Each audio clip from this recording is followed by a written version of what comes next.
hơi bồn dơ ngày này chả bồn châu năm dương nữa mình không có thế bố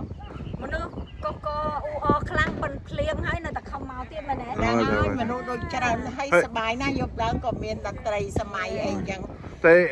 สมชั่วโมงแต่ชั่วโมงใส่ ให้แม่บ้องชั่วโมงไอ้ได้จัง nhom chmur chamnan ជា cho ôn chmur ấy ចាខ្ញុំសម្បត្តិរីចា នេះនេះខ្ញុំចង់ណែនាំឲ្យស្គាល់ជា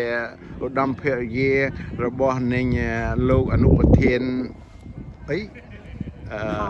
phao dài ផៅយ៉ៃបាទផៅយ៉ៃសូមទោសបាទ ផៅយ៉ៃ បាទ ហៅមកពីមៀតបាទ ណារឿងអស់ចាំទៅសកម្មភាពយើងថ្ងៃនឹងបានផលអ្វីខ្លះឬក៏មានគ្នាយ៉ាងណាដែរសូមជួយមើលតើ con nè prap riệp ruột tới ទៅបាទទៅកើតបាទធ្វើជើ ចាការបននេះវាមានភ្លៀងច្រើនដែរតែមនុស្សនៅតែមកកកអញ្ចឹង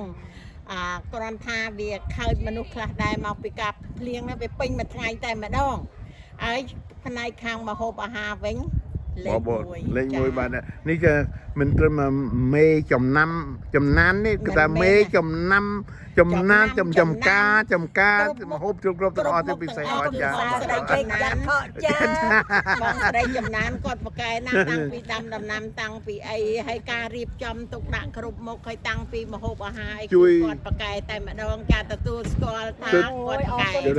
ទេនិយាយឲ្យជួយបរិញ្ញកូននេះតាំងពីឆ្នាំណាទៅ តាំងពីសម័យលោកតាអោកសឿម អញ្ចឹង រហូតដល់សម័យសានសវិតរហូតដល់សម័យកណិតសុក តែឥឡូវនេះប្រហែលចូលទៅប្រហែលជា20ឆ្នាំ30ឆ្នាំហើយ 12ឆ្នាំ 12ឆ្នាំបានអរគុណ ឆ្នាំកន្លងផុត អរគុណច្រើនហើយបានជួយ